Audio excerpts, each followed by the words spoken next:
पैसा भी नहीं। गिरफ्तार कर लो इन लोगों को। ये आपने ठीक नहीं किया सर। मैं इससे भी ऊपर जा सकती हूँ, आप मुझे जानते नहीं। औरत होकर तूने जराइम का पेशा अपनाया, क्यों? आधी रकम उन्होंने काट कर मुझे जख्म डाल दिया उस पर। एडवेंचर पसंद नाजरीन, आज तक पीटीवी पर नशर होने वाले जराइम की तहकीकात पर मबनी ड्रामे अंधेरा उजाला को नहीं भूले। 1984-85 में यूनुस जावेद की तहरीर और राशिद डार की हिदायत में बनने वाले इस ड्रामे को पाकिस्तान में जराइम के खिलाफ पुलिस की मुस्बत काविशों के इजहार का पहला ड्रामा भी कहा जा सकता है। कबीर खान के आला पुलिस अफसर की शक्ल में मरकजी किरदार ताहम जमील फखरी और इरफान खोसट ने भी अपने किरदारों को लाजवाल बनाया। इस ड्रामे की एक दिलचस्प बात है कि आज के अहद के मारूफ अदाकार फैसल कुरैशी भी उसमें चाइल्ड कैरेक्टर की शक्ल में मौजूद हैं। इस ड्रामे के किरदार आजकल किन हालात में अपनी जिंदगी गुजार रहे हैं, कौन कौन से नाम इस दुनिया से रुखसत हो गए, ये सब कुछ हम बताएंगे आज की इस वीडियो में। आपने मुझको हुक्म किया होता मैं खुद आपके कमरे में हाजिर हो जाता सर। ज्यादा बातें मत करो, ये बताओ ये बयान किसने लिखा?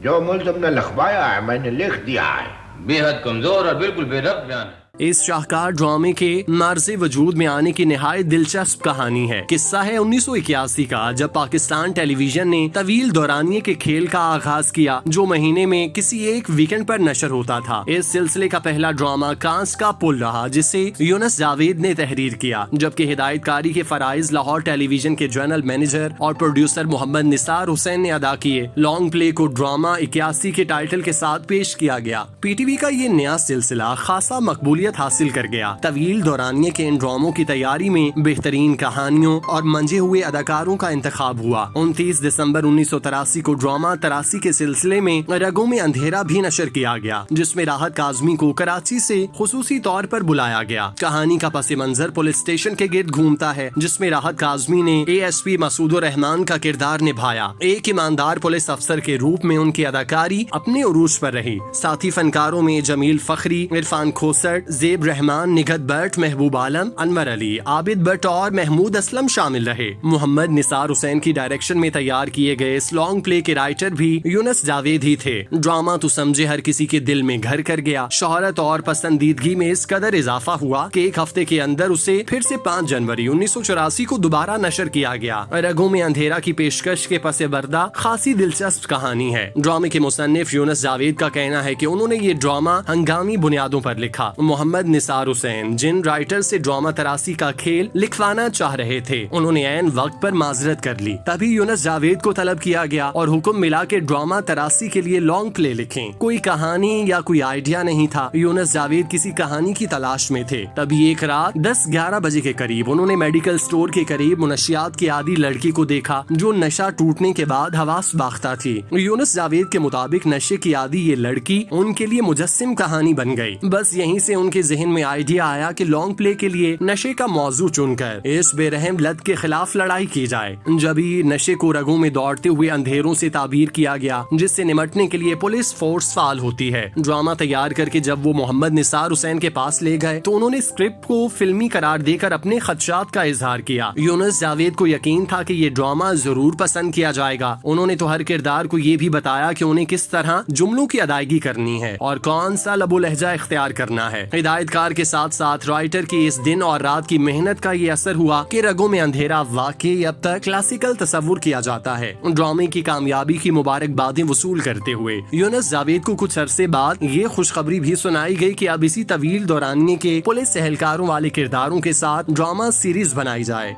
मुझको तो अफवाह सी लगती है सर जी, तो फिर आधी खबर तो सच्ची हो गई ना जी।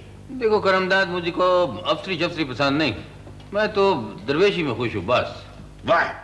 हिदायतकार मोहम्मद निसार हुसैन खासी पुरुमीद थे, जिन्होंने अंधेरा उजाला की डायरेक्शन की जिम्मेदारी राशिद डार को दी। चूँकि राहत काज़मी को कराची से बुलाकर इस ड्रामे का हिस्सा बनाया गया। पीटीवी के लिए अखराजात का बायस बनना, इसी बिना पर उनकी जगह लाहौर टीवी मरकज के ही कबीर खान को उनके किरदार के लिए मुंतखब किया गया, जबकि बाकी स्टॉक किरदार कमोबेश वही थे जो रगों में अंधेरा में शामिल थे। नाजरीन के लिए यह तजुर्बा खासा दिलचस्प रहा कि एक ऐसा ड्रामा जिसके मशहूर किरदारों को लॉन्ग प्ले में में देख चुके हैं, अब हर हफ्ते उनकी स्क्रीन पर नजर आने लगे। छोटी छोटी इस्लाही कहानियां और मुआशरती बुराइयों को बयान करता ये ड्रामा सीरीज शोहरत की सरहदें पार करता चला गया। डायरेक्ट हवालदार हूँ जाफर हुसैन या नवा पुराना या फिर अल्लाह दिता स्क्रीन पर जलवागर होते तो चेहरों पर मुस्कुराहटों की बहार आ जाती। मुख्तलिफ फनकारों का उनके ट्रेडमार्क डायलॉग के जरिए शोहरत का नया सफर शुरू हुआ, जिसे इरफान खोसट का कहना था, डे जमात पास डायरेक्ट हवालदार हूँ कोई मजाक नहीं, कवी खान का बोलो बोलो या फिर जमील फखरी का कड़कदार आवाज में बस की सदा लगाना। जमील फखरी जो जाफर हुसैन के किरदार में जलवागर हुए थे और कई एक साथ में उनके रवैये से तसाहिल पसंदी की झलक मिली, साथ साथ फराइज से राह फरार भी की, लेकिन उस वक्त सबकी आंखें नम हो गईं जब एक किस्म में उन्होंने फर्ज को औलाद पर तरजीह देकर उसे गोली का निशाना बनाया। इस ड्रामे की मकबूलियत का अंदाजा यूं लगाया जा सकता है कि उसे अंग्रेजी और जापानी जुबान में भी डब करके पेश किया गया। अंधेरा उजाला दर हकीकत वो ड्रामा था जिसमें लाहौर मरकज के शोहरत याफ्ता फनकार किसी न किसी खेल में हिस्सा बनते रहे।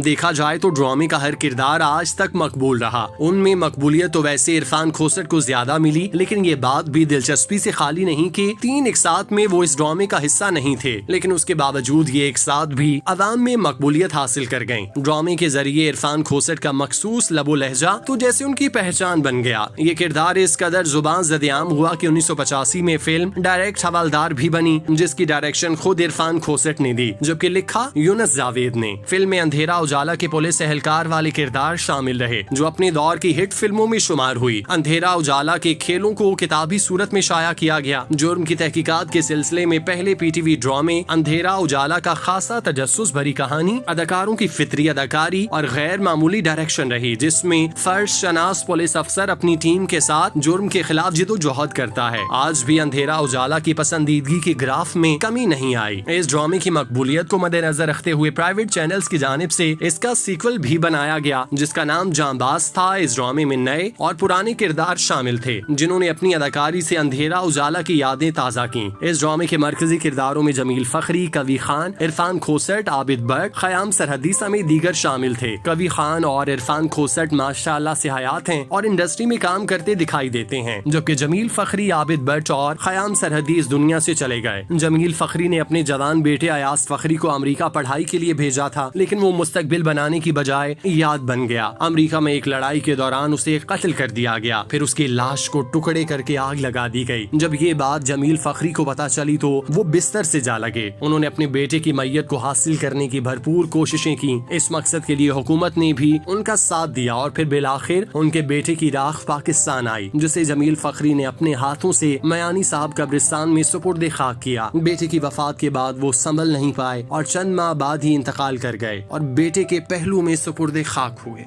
क्या तुम तो एकदम ऐसे नॉर्मल हो गई। अच्छा, तो अब मैं एबनॉर्मल हो गई? बकवास की तो सर फोड़ दूंगी। वो गाड़ी के नीचे आ गया अब्बू। वो मतीन जिसके इसमें दस्तखत मौजूद है। ये पेमेंट तो नहीं होने की सर, वो